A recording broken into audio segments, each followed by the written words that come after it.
Hello everyone. I welcome you again to the Naac Accreditation Awareness Program being conducted by Arcnet India. So Arcnet India is Accreditation, Ranking and Certification Network of India.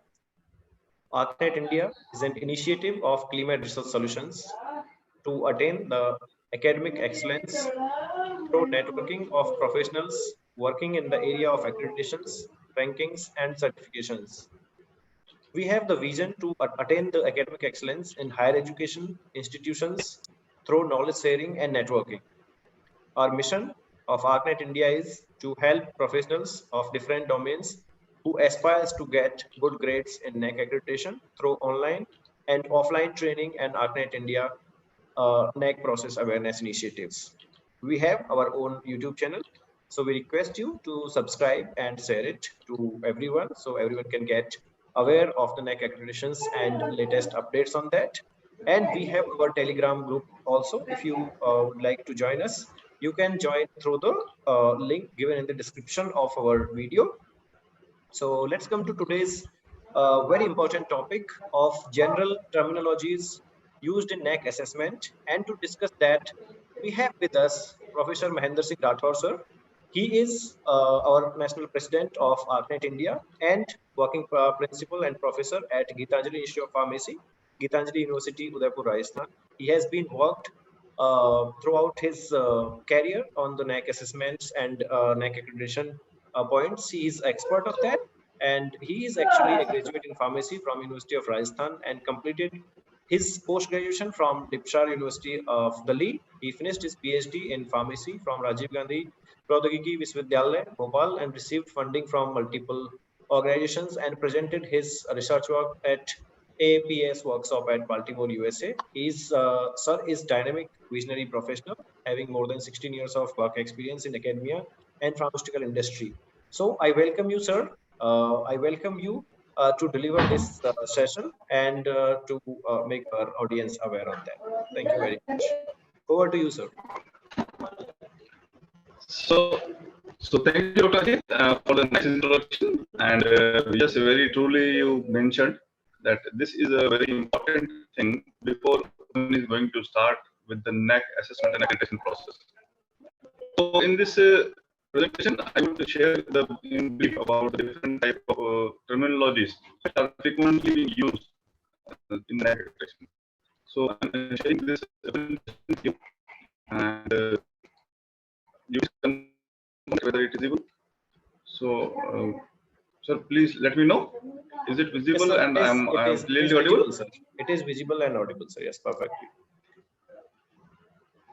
Yeah. So, hello, friends. Today I'm here with all of you to discuss about the general terminologies that are being used throughout the Naac Assessment and Accreditation Council. And let's begin with this presentation. So before moving ahead, let's understand what is Naac and what is Naac accreditation. So Naac stands for the National Assessment and Accreditation Council, and it is an autonomous body established by the University Grant Commission in year 1994. And the main task of Naac is to assess and accredit the higher education institutes across the country. And recently, UGC has issued a quality mandate in which it was made obligatory for all higher education institutes to get Naac accreditation by 2022 with the 2.5 score at least. So let's come together with this general terminologies, and I hope that all the things, information would be useful for all of you person who are involved in that. So let's understand what is the meaning of accreditation. The accreditation means that is a certification of the quality and which is valid for a fixed period. And in case of Naac, this period is 5 years. Next comes is PAC. That PAC stands for the Provisional Accreditation of Colleges. And UGC recently has issued a circular in which the higher education institutes, which are affiliated to a university, are being given an opportunity to undergo this provision, that is Provisional Accreditation of Colleges. And if in general terms we understand, so we can say this is a simplified version of the complete Naac assessment and accreditation process. Next terms comes is the HEI, that is the Higher Education Institute. Any educational institute which is offering the higher education programs, so it will be known as HEI.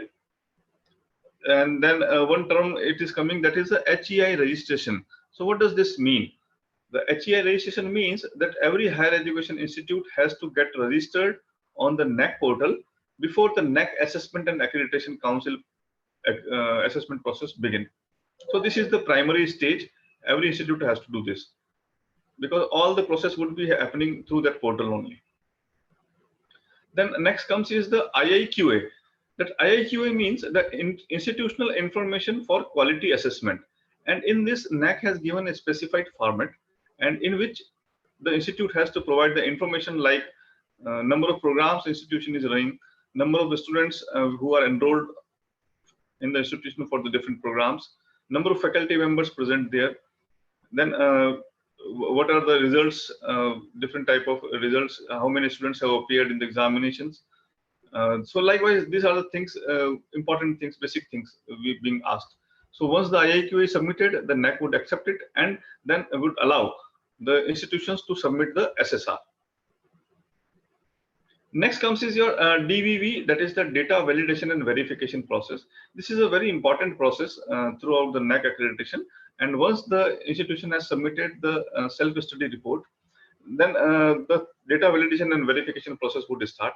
And if the Naac considers that there is certain information required from the institute as a supplementary information, they can ask, or if they are having any, they seek any clarification on a particular data, the Naac can issue the notice, and within a specified time frame, the institute has to reply that. Then next comes is the IQAC and IQAS.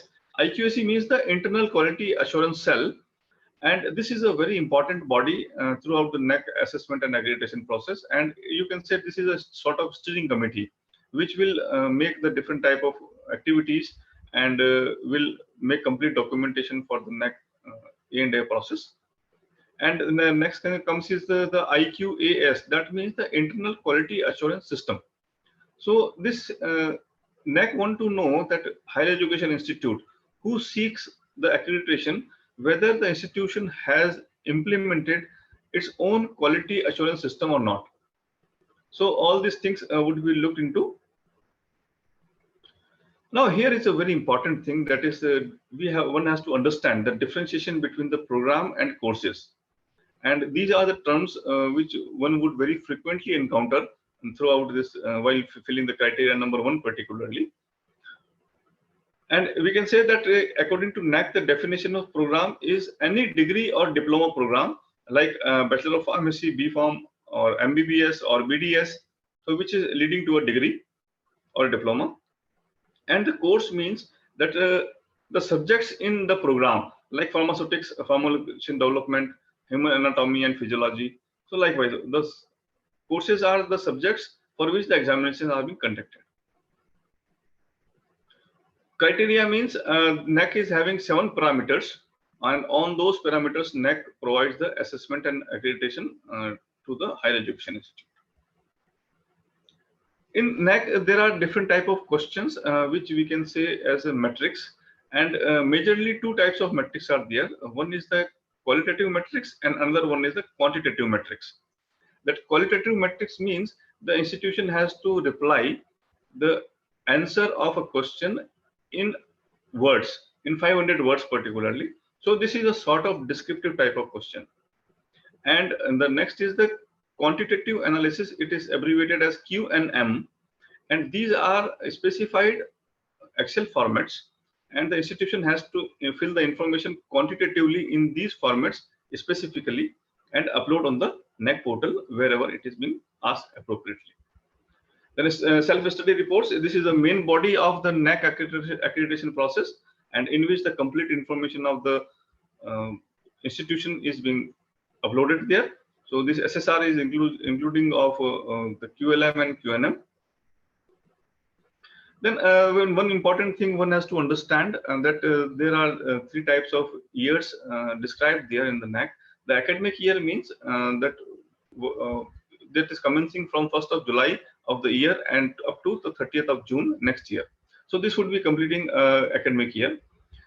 And in certain questions, it is being asked that what are the performance in the last academic year. Then there is a financial year terminology. That means all the finance related aspects, that in the last 5 financial years, what are the expenditure of the institutions towards the maintenance of the infrastructure likewise. So the financial year means that 1st of April to 31st of March. And regarding the publication aspects in the criteria 3, the calendar year is being considered. Calendar year means the 1st of January to 31st of December. So for all the research related questions, wherever it is being asked at last 5 years, so we have to consider the last 5 calendar years. So student satisfaction survey is then another important point, and the Naac, what is the methodology being conducted here? That Naac usually gets the information of the students like email IDs and phone numbers, and then they communicate a questionnaire that is comprises of 21 questions, and these questionnaires are to be answered by the students. And the students' reply or response would determine the score in the student satisfaction survey. And this survey is designed so nicely that usually whatever the score is there in the survey and the final grade of the Naac is almost nearby that score. Then term comes is the peer team visit. Once the SSR is being accepted and it is being pre-qualified, pre-qualifier stage has been crossed, then the Naac will ask the institution for the specific dates where the peer team visit would be there. And this peer team is being constituted with the renowned academicians and assessors of the Naac, and they will visit the institute and they will find out the particular emphasis would be there on the qualitative metrics, that is QLM. One other term is ICT, and that is information and communication technology. Naac is putting very much emphasis over how efficiently the institution has implemented the information and communication technology tools for providing the higher education to the students. A major task of the IQAC is to conduct the academic and administrative audits. These are the audits which will ensure that whether the process which is being conducted by the persons is leading or is achieving to the benchmarks or not. So this quality audit process would make higher education institutes to introspect and find out the important area where one can improve. Then feedback from the stakeholders. Stakeholders means anybody who is having interest in the programs or the university or the institute. And this feedbacks is a very important part and is comprises of the students, alumni, faculty, professionals, parents, and employers. So all these feedback are to be collected from the different stakeholders, are to be analyzed, and then action taken report have to be prepared, and these need to be uploaded on the institutional website. Extension activity means the emphasis on the neighborhood services, and these are often integrated with the curricula and intended to help serve and reflect and learn. So these are the curriculum extension interfaces which are having the educational values, especially in the rural India. Then outreach activity means it is the practice of conducting local public awareness activities through targeted community interaction. So, dear friends, this is all about the important terms which are being regularly used during the Naac Assessment and Accreditation Council. And for any information, we would be glad to answer you. That in the link or in the below description, you can join our Telegram group, and the link has been given here. Or you can join our WhatsApp group, or you can drop an email to this arcnetindia@gmail.com. So our team would be glad to answer all of your queries. So this is a platform where we discuss, we understand, we learn, and we solve the problems regarding Naac assessment and accreditation. Thank you very much. So Dr. Ajit, this presentation is over. Now over to you. Thank you very much, sir. And rightly said, you have described almost all the basic terminologies, whatever we have, whatever we use in Naac accreditation and Naac assessments. So definitely people will be getting aware of the things, and they can join us through the Telegram group. We have a Arcnet India Telegram group. Right now we are solving all the queries without any charges, and they can just join our group and they can put their queries. Our experts will be reverting back to them within a certain time, immediately maybe. Okay, so thank you very much, sir, for the insightful session, and thank you everyone for listening. Please subscribe to the channel, and so you can get all the upcoming awareness videos on NAC accreditation.